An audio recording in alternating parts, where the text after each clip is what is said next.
Welcome to Getting to Know You.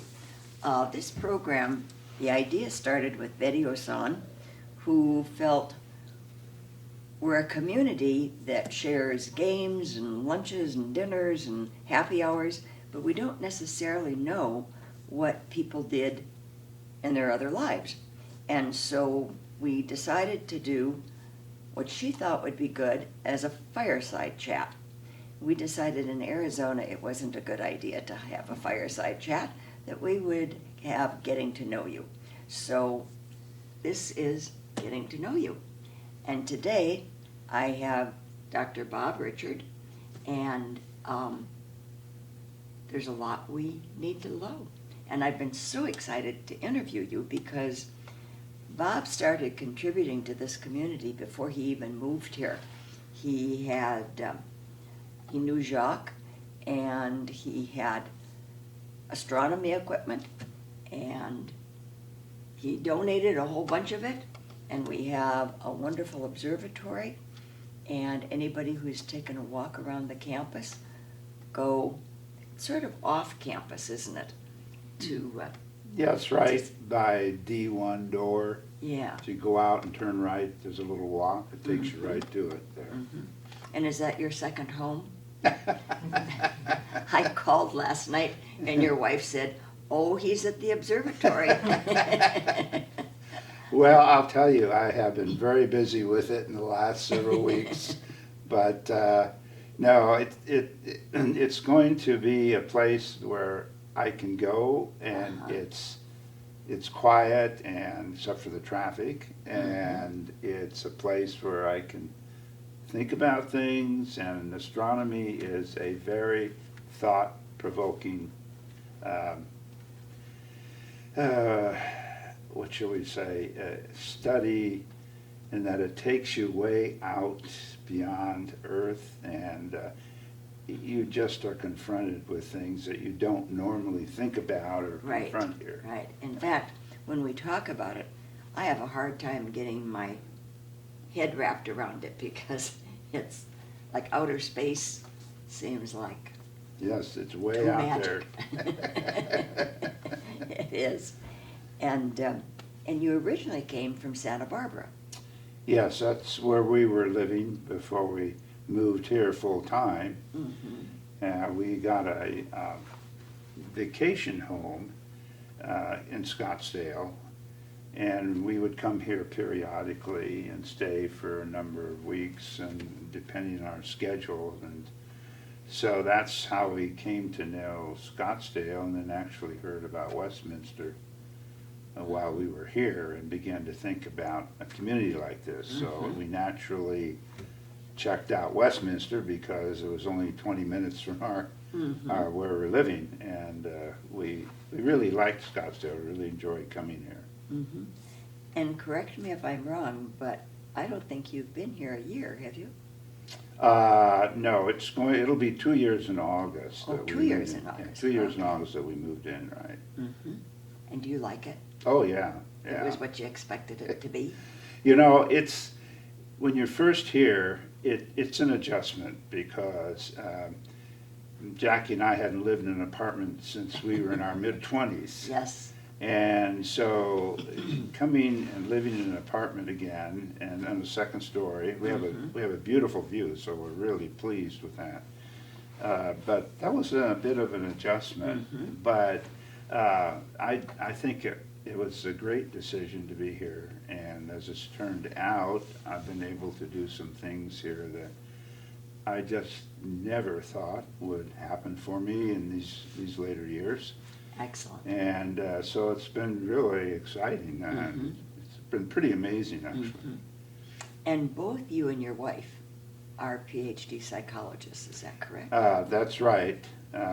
Jackie and I have doctoral degrees in psychology, so we have a lot in common, and we have shared a lot of different things over the years, which has been great. When you married to someone who's in your profession, they understand the things you deal with. Right, right. And the peculiarities of the profession, things that come your way that's hard for other people to understand if they're not, doing that work. Yep, if they're not in that pot of stew. Huh? That's right. Tell us a little bit about what your dreams and fantasies are for the observatory. Oh, well, do we have an hour or so more? At least, that's You right. see, like- At least. Well, I made the proposal for the observatory just about 3 years ago, in March 2019. It's been that long, can't believe it. And I came in to see Tom, and I had written out this proposal and had sent to him, and outlining why I wanted to do this.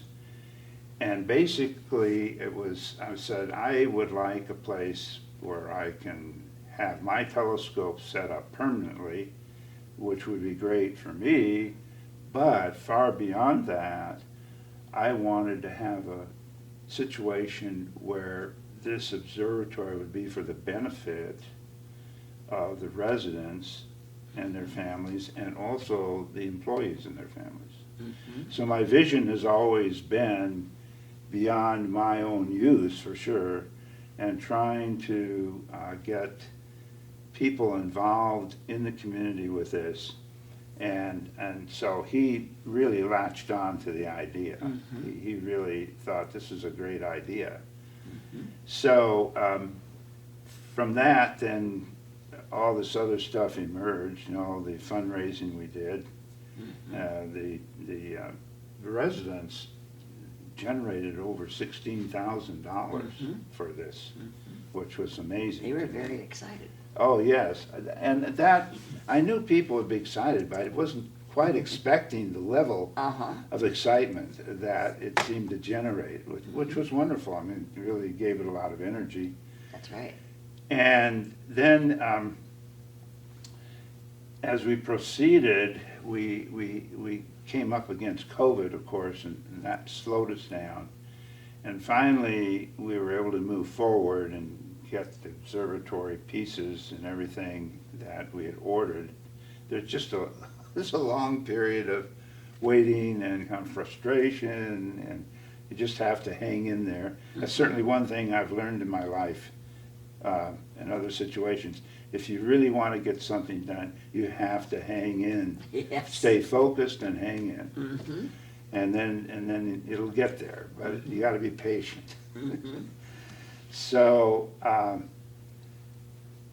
as the observatory come together,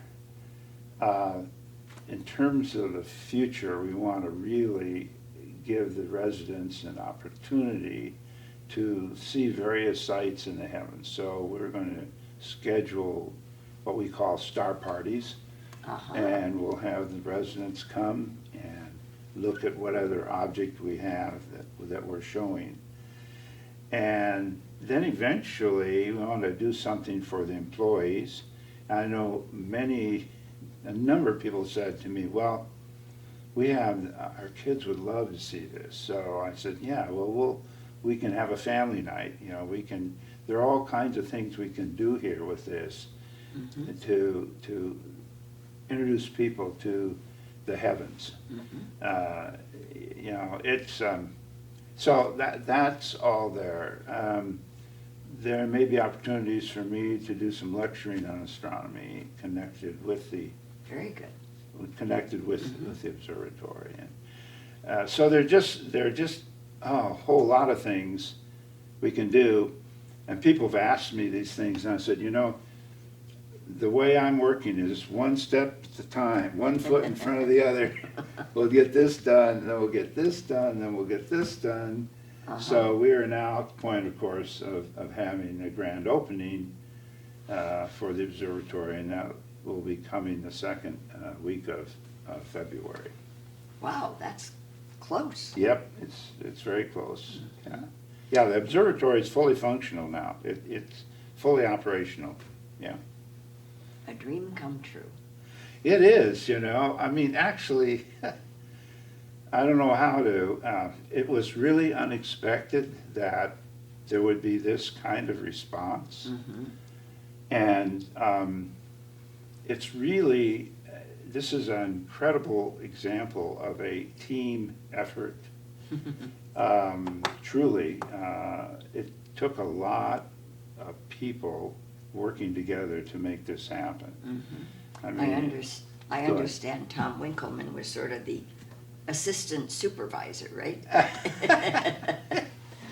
oh, Tom, you know, I just saw Tom yesterday morning, and I said, we were talking about Uh-huh, getting the details together for the opening. right. And I said, Tom, you know, this would never have happened without you. Mhm, First of all, your support at the beginning. mhm. I mean, if I'd come to you and you'd say, well, you know, let me think about it and so on. You know, but you were enthusiastic and supportive and all the way through it. Mhm. So he and I worked together really well and got done the things that needed to be done. And then when it came to assembling the observatory, he was out there Uh-huh, and really taking the lion's share of the work. And we talked about that, and he says, you know, I really like working with my hands. He's very hands-on. He likes Uh-huh. doing that stuff, and he has hobbies that give him a chance to do that. So he loved getting out from the office and things he typically does here, and get out there and work on uh-huh, the nuts and bolts, literally, uh-huh. putting something together. Mhm. And so, yeah, he was wonderful, and I just contributed as I could, but most of the real physical assembly work was done by the senior administrative staff. Mhm. You know, so and I just kind of watched and gave input Mhm. as I saw what was happening and where I felt I could be helpful. Mhm. You know, so they really did it, the assembly part. So, you know, it took the residents to raise the money and the senior administrative staff to help put it together, and my part was to, you know, spark plug things and sort of, I don't know, You were the Pied Piper. yeah, I sort of coordinated stuff Mhm. and pulled it all together and, you know, had the idea and then, you know, and then led in that way. Mhm. So it was truly a team effort, yeah. And it gave retirement a new meaning, right? Yeah, you know, that's something I've been retired now for, well, since 2006. I left my practice, but I was doing a lot of other stuff before I came here Mhm. that was really meaningful, and this is probably the most involved project that I've been in since I've retired.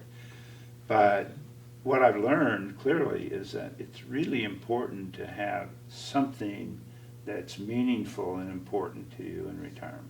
Mhm. That's And right. to find a passion, to find something that you can give yourself to, because most of us here, many of us here are, you know, very able to contribute. Mhm. So, yeah, I think that's terribly important. So I'm very, very grateful that I have this hobby that I've had most of my life, Mhm. from when I was a teenager, junior high school, Mhm. that I can use at this time in my life to also benefit other people. I mean, Mhm. so I'm very grateful for that, very grateful. As that junior high kid, what started your interest? Well, that's that's an interesting story. Um, I can't remember precisely when I looked through a telescope. Like some people remember, and that was it. I mean, they saw Saturn and the rings of Saturn, and they were hooked. Mhm. That happens. And parenthetically, I should say that most amateur astronomers, as well as professional astronomers, get interested in astronomy about the time I did in that age group. You Oh, know? really? Yeah, if you talk to them, you'll find that their interest started very early, Mhm. and they just kind of stayed with them, you Mhm. know, through their life. Um, And that sky has changed too. well, What I would have recalled as a child or as a student in high school, oh, yes, yeah. there are new things in the sky that we didn't know about. Yeah, well, the sky has changed in lots of ways. Mhm. I mean, there are the satellites and the, you know, and the space station and the James Webb Space Telescope, which is now on station over nearly 1,000,000 miles away from us, which is an incredible engineering feat. I mean, people don't, there isn't much press on it, but it actually took more to do that than to put the robots on Mars. Really? Yeah, yeah, it's just an amazing feat. But yes, that's changed. The other thing that's changed, not for the good, is there's a lot more light pollution Mhm. and there's a lot more air pollution, Mhm. which really, you know, dims the stars. Mhm. So back in those days, I grew up in Santa Barbara, and the skies are really, you know, pretty clear. And in terms of getting into astronomy, I built a little telescope.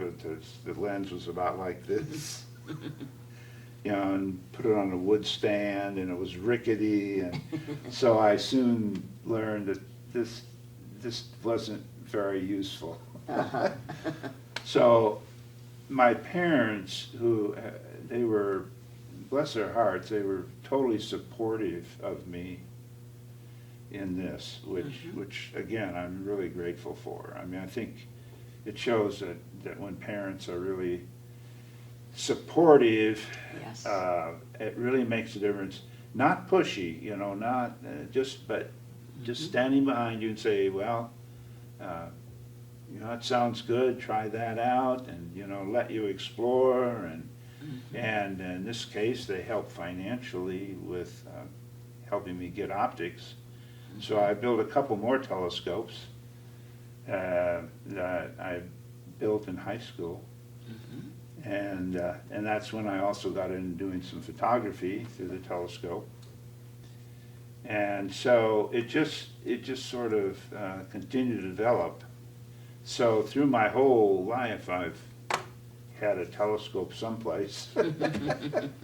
And, you know, there were periods where, of course, you know, when I was in graduate school, working on my doctorate, you didn't have much extra time between working and going to school. Right. And so I didn't do much. There were periods where I was so working hard for my education and getting all that there just wasn't time for it. But as soon as some time developed, there I was. I get it. Did you have any brothers and sisters? Yes, I have a younger brother, and he lives in Solvang, but he also has a vacation home out here in Surprise. And yeah, I think he's at Sun City Grand. Is where his place is located. So he is very busy in Santa Barbara area. There's he and my father had a business there that he's pretty much taken over now, and then I work with him and helping him, you know, making various decisions and so on. And I wish he could get out here more, but it's just been very hard for him. And he really wants to see the observatory. And I send him pictures. And Will he come for the open house? I don't know. I think not. He's just got a lot of business issues right now. And so I asked him, I just talked with him recently, and he said, Bob, I don't think we're going to get out very soon. I would like for him to be able to get out here more, yeah. And what about your children? Have they been involved? They don't have an interest in astronomy per se, but they have been always supportive of it and interested, and, you know, I'll send them photos I've taken, and I've been keeping them up to date on it, and so they're very interested, but none of them has taken up an interest in it, but they're very interested, so I let them know what's going on. And they don't live here in the area. One's in Florida, is a long ways away, and the other one lives up above Sacramento. And we get to see them from time to time. We try to visit Northern California, where we actually, both Jackie and I, spent quite a few years living in the East Bay. And what about grandchildren?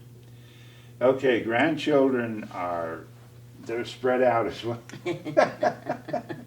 So I have 6 grandkids, and they are, you know, there's some, the ones in Florida have grown up, and they're at different places also.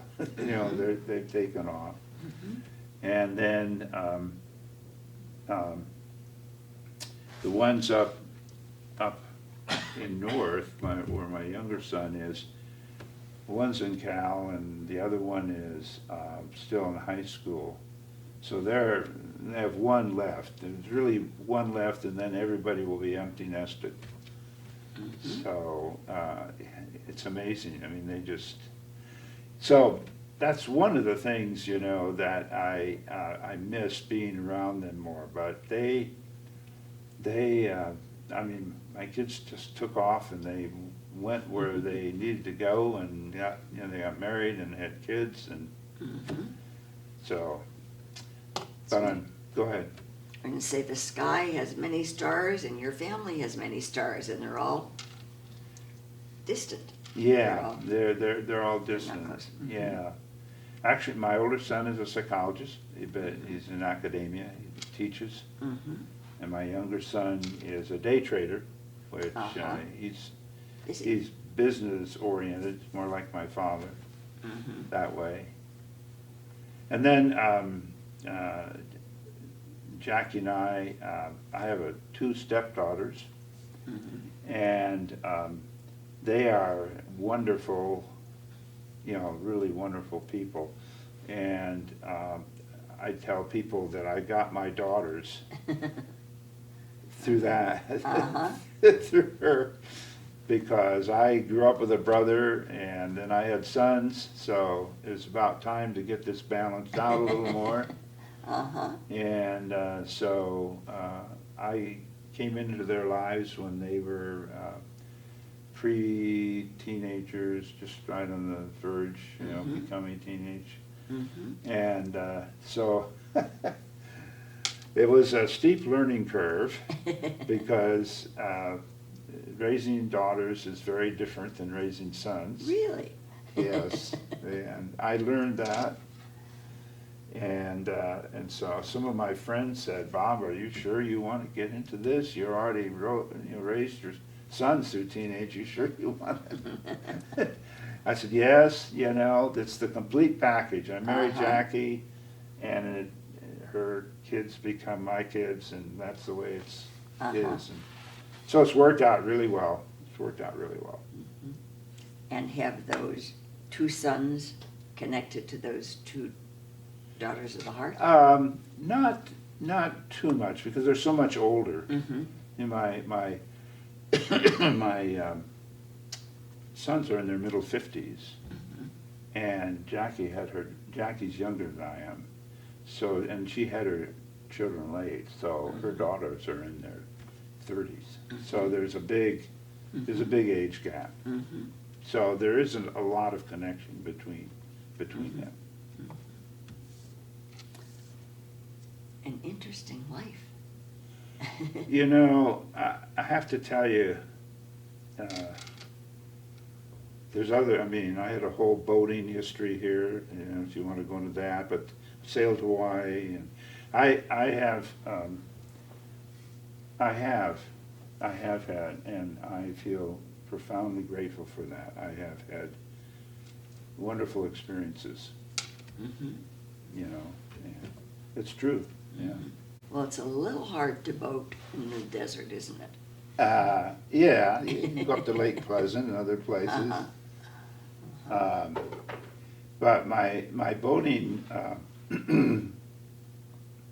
experience started with my father, when I was in my early teenage years. And so I learned how to sail with him. Literally, we both were learning. Mhm. He didn't know much more than I did. And where was your mom with all this?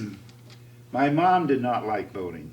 Mhm. She did not enjoy going out on the ocean, and which a lot of people don't. It's just too. I mean, she would get sick, and it was just too unpleasant for her. Mhm.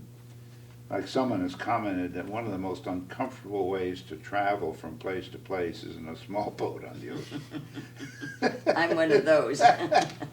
On the other hand, others love it, but it is mainly male than female. But you know, I learned a lot about boating from my father, and I learned to have respect for the ocean. The ocean is beautiful, but it can also turn very angry and can be very dangerous.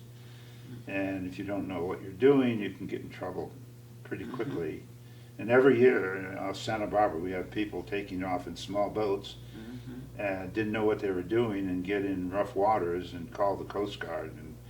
And sometimes, you know, there were fatalities, or they'd run out of gas. They look at the islands over there, the offshore islands, and they think, you almost reach out and touch them. Oh, we'll get this boat and we'll go over there. And every year it seemed there was that kind of thing that happened. So I really learned a lot of respect. I learned how to sail, and so after a number of years of experience, then I got a fantastic boat. It was a 38-foot ketch built in Finland, and it was a motor sailor, so it had a powerful diesel engine, so you could cruise it like you would a power boat, or you could sail it. And it had inside steering station, so you could be comfortable. You have to sit outside in the elements. So owned that boat for almost 20 years, and I told people I owned that longer than I ever did a house. And where's that boat today?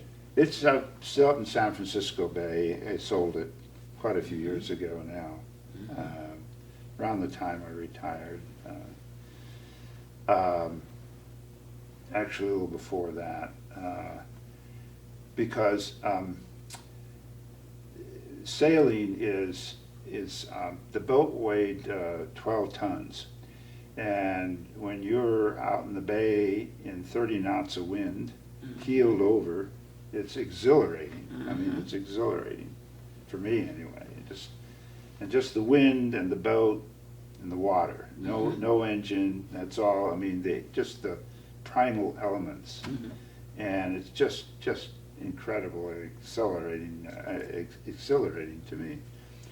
And so, but you have to be able to be nimble on a heeled over deck. You know, if the deck's heeling like this, you've got to be able to get around and operate. So as I got older, I just felt like I can operate this boat great if everything's going well, but if something should go wrong, I began to get a little bit uneasy. You know, could I handle that? And so I think I was around, right around 65 when I decided that it'd probably be a good idea to sell it and get into a power boat. It's easier to handle. I didn't want to give up boating. I love that. So I would get into a power boat, which we did.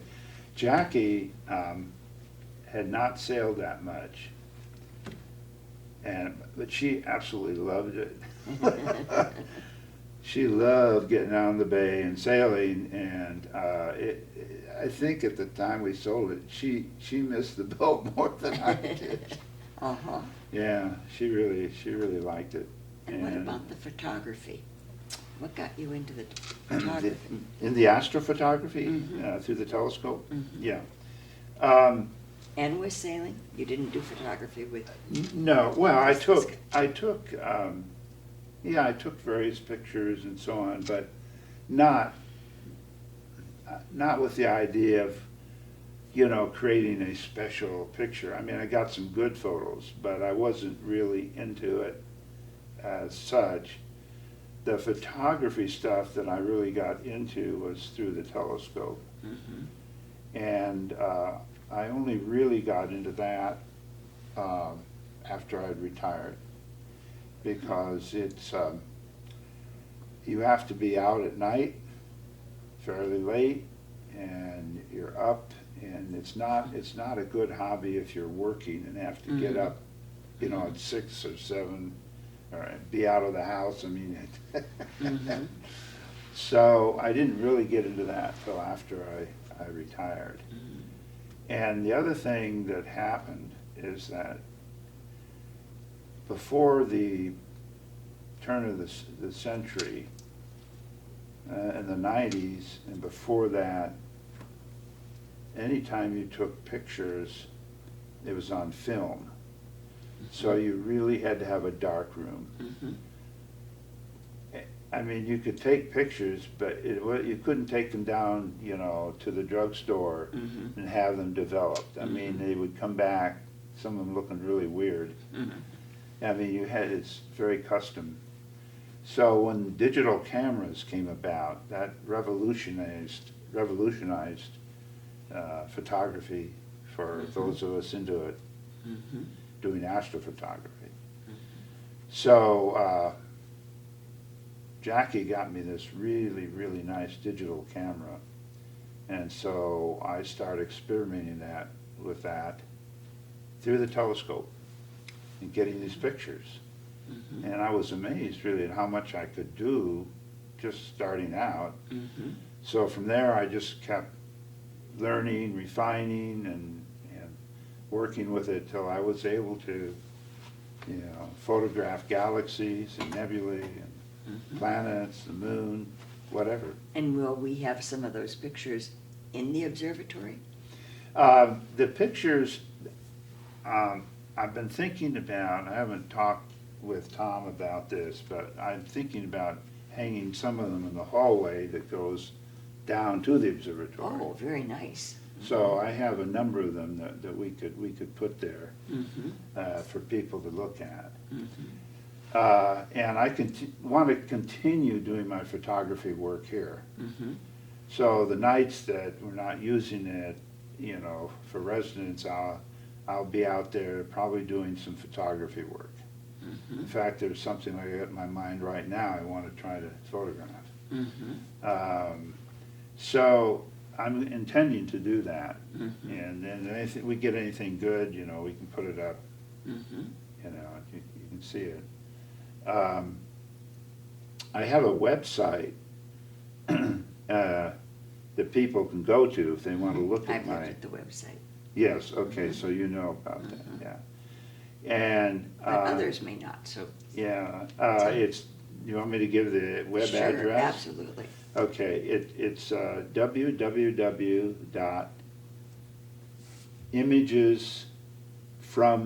www.imagesfromthecosmos.net.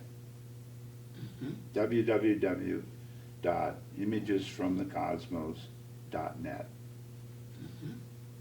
And then you can look at a lot of my photographs there. Mhm. What do you do to keep that up? The- Do you the- manage that? The website, yes.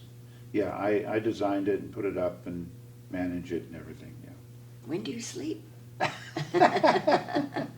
You're working at night, you're working during the day, you're doing a lot. Well, I do sleep. You know, at this point in my life, naps have not become optional. They're required. Uh-huh.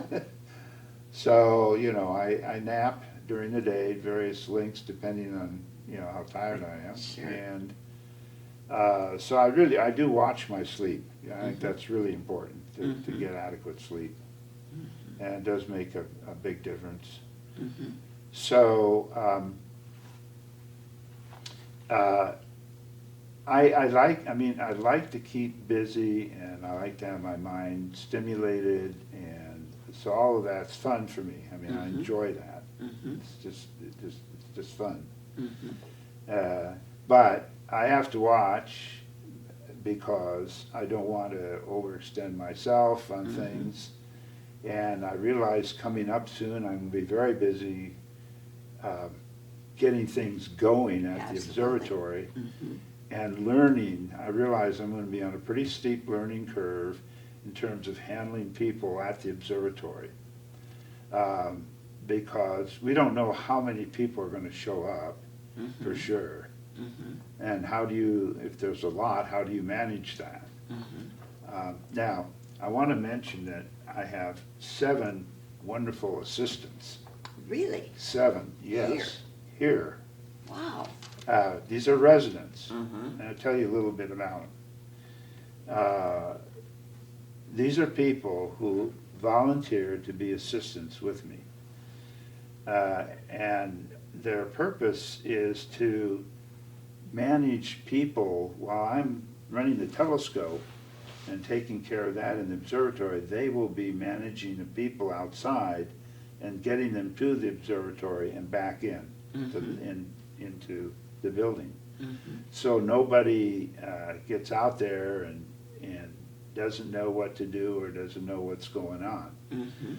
So there'll be at least 2, maybe sometimes 3, who will be working with me whenever we have these star gatherings, star parties. And so they will make sure people, a certain number of people get out, because we can't, particularly with COVID, we have to watch. Yes. We're in a confined space in the Mhm. observatory. So we have to watch how many people we have in there. Mhm. So we're going to limit the number of folks that we can have in there, and everybody will need to be masked, for sure. And if you want to be double masked, the better, because we're going to be in a confined area, and we have to pay a lot of attention to that. Mhm. So they will monitor the number of people that come in, and then we'll open up the observatory, let the people in, then we have to turn the dome and look at what we want to look at, turn the dome back and let the people out, and the new group in. Mhm. So they will be very helpful in monitoring all that. So I don't have to be concerned about that. Mhm. You have docents. Yeah, I've kidded with them. They took about, I think it was 7 weeks of a class with me. Very And good. we had a book. Now, how did this go on and I didn't know about it? Well, it was just among, let's see, let me recall back. I put out the word, I think, I'm trying to remember, everybody that it was on my list that I accumulated mainly through donations, Mhm. that I knew was interested in the observatory. I just put out a call and saying I need some people to help me. Mhm. So there were eventually 7 folks that said, yeah, we're interested in doing this. Mhm. And so then we met together, I think for about a total of 7 weeks or 45 minutes.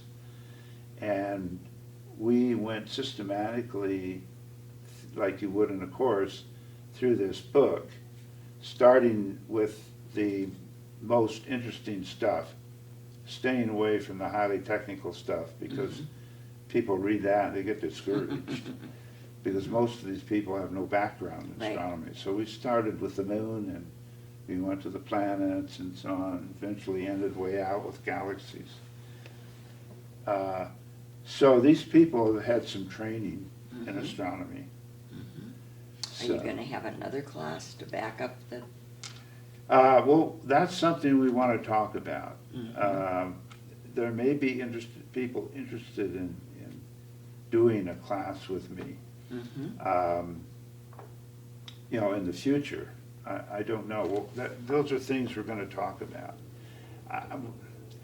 Like I said, I'm getting these things done, and then we'll see what unfolds. I mean, But a lot is mushrooming out. yes, it is, yes, yeah. Well, that's very exciting. And there's something with Crossroads too. Oh, Want to talk yes. about that? Yes. Tom has big plans for Crossroads. Uh-huh. This is something that's coming down the pike.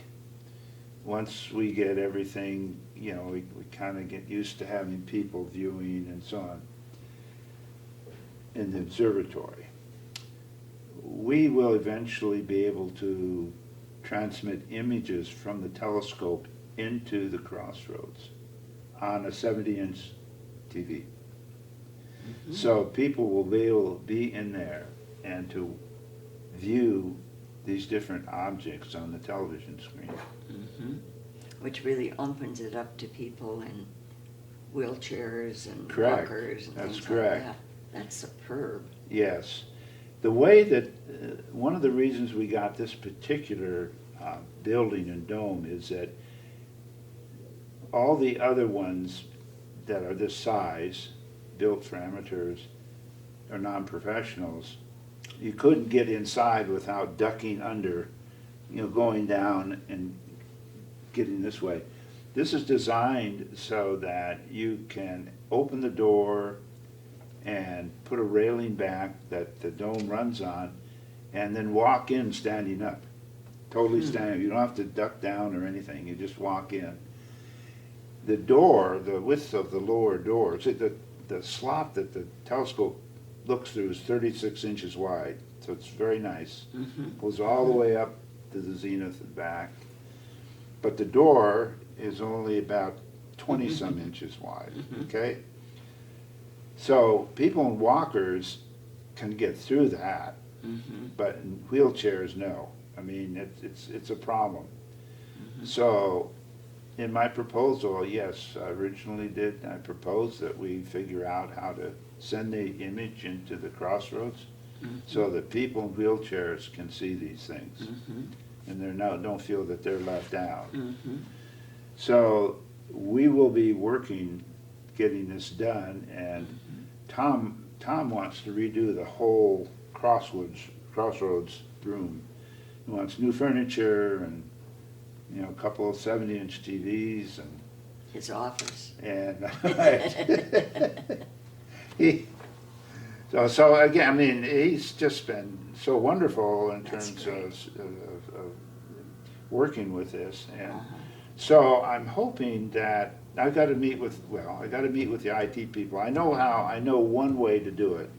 Technically, I know one way, and I've tested it and it works. There may be better ways, so I'm going to get with the IT people, and we'll discuss this and see what ideas they have. But we will be able to control the computer that's in the observatory with another computer that's outside of it. You know, the computer that takes over the one in the observatory.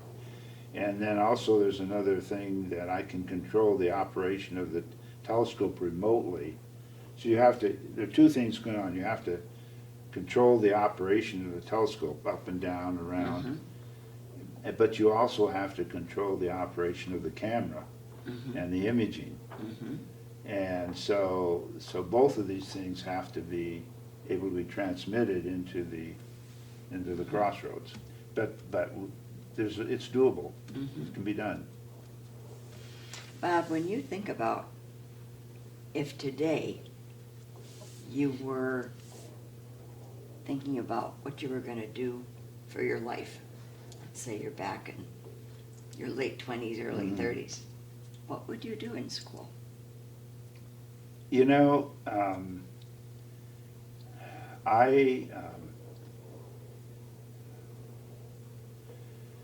what would I do to make sure I understand your question? Well, other I than hear what an I do? engineer, I hear Oh, I hear- okay, all right. many interests. Yes, that's true. I've always had a lot of interests.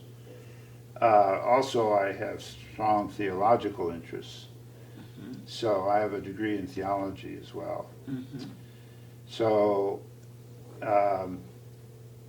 when I was a teenager, around the time I actually got interested in astronomy, I had a very profound religious experience, which has affected my entire life. It's when those things happen to you, you never forget them. They're very moving, and they have a profundity to them that it just never goes away.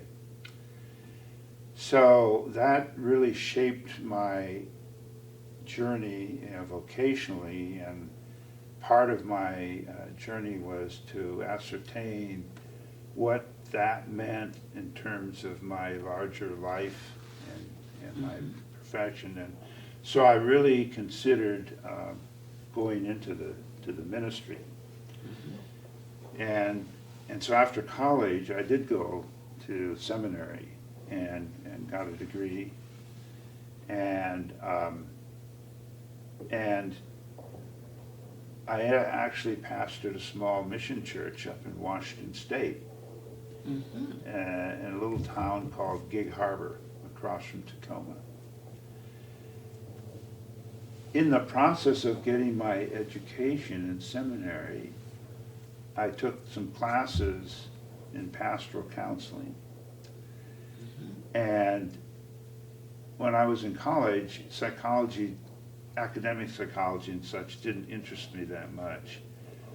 But when I could see its application to really helping people and how that could be integrated in with ministry, that really got my attention.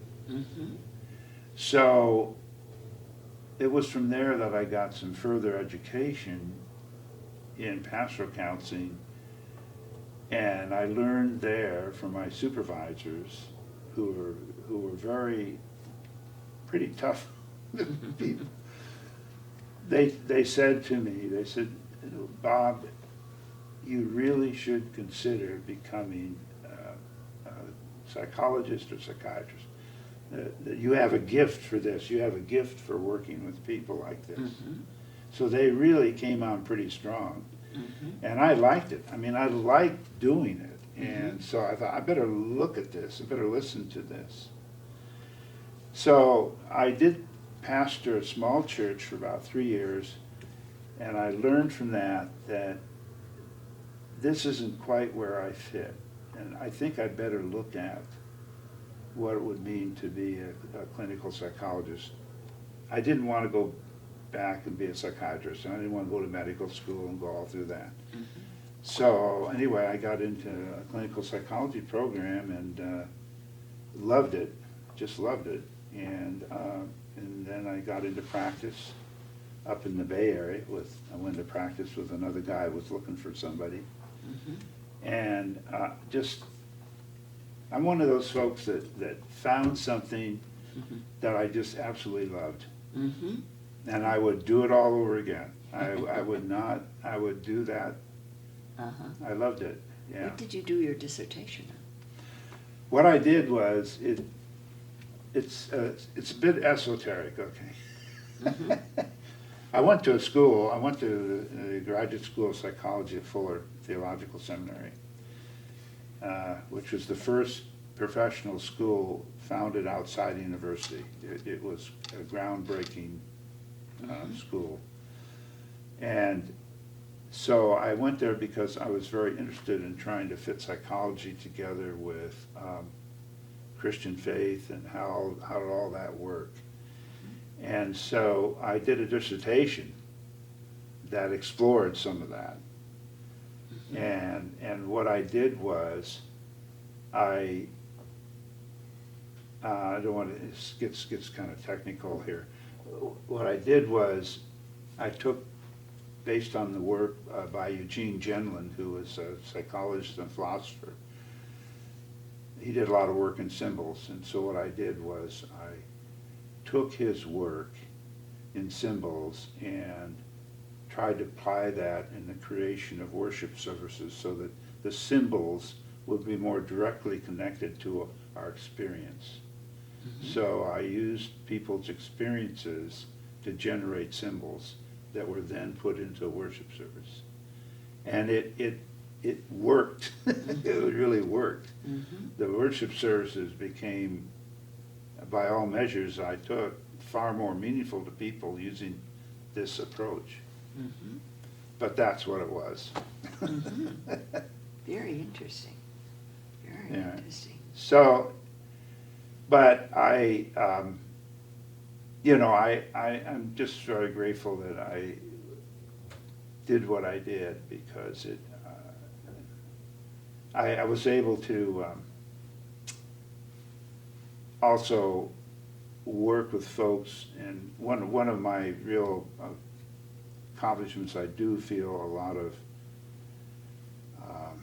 what should I say, pride's probably, I don't know if that's a good word or not, but, after I was in practice a short time, I became very aware there were a lot of people out there that just could not afford the fee.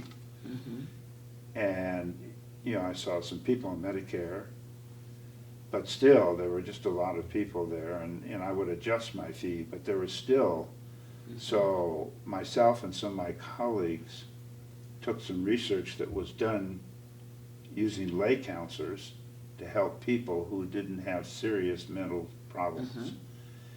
And some research had been done in this also at Fuller, I was aware. So we took that research and we put it together in a format that we could teach over an academic year. So we taught lay people basic counseling skills. And we would test them and evaluate them at the end of the training to see if they were ready to be able to do this.